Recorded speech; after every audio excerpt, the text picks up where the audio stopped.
வாழ்க வளமுடன். மேன்மைக்கோள் சைவநிதி விளங்குக உலகமெல்லாம். அனைவருக்கும் அன்பார்ந்த வணக்கங்களை தெரிவித்துக் கொள்கின்றேன்.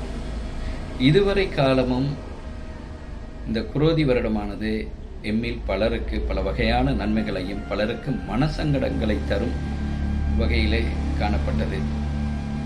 அதனைத் தொடர்ந்து தற்பொழுது புதிதாக வந்து கொண்டிருக்கும் விசுவாவசு வருடம், அதாவது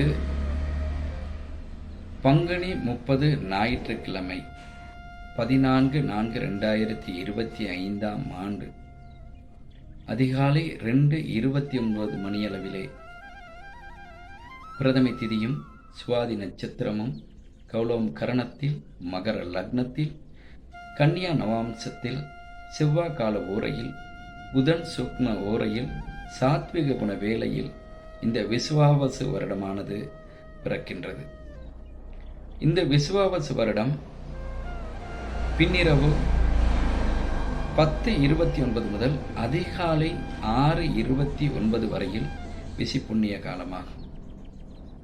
அதிகாலை 14/4/2025 ஸ்நானம் செய்யும், அதாவது மரத்து நீர் தேய்த்து குளிக்கும் வேளையிலே தலையிலே ஆளிலையும் காலிலே இலவமிலையும் வைத்து ஸ்நானம் செய்து இறை வழிபாடுகளை செய்து பெரியோர்களின் ஆசிகளை பெற்று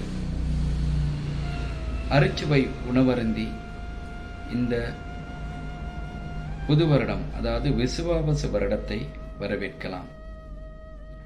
இந்த விசுவாவசு வருடத்தில் கடந்த குரோதி வருடங்களில் பல வகையான இன்னல்கள், இன்பம், துன்பங்கள் அனைத்தும் கலந்து காணப்பட்டது.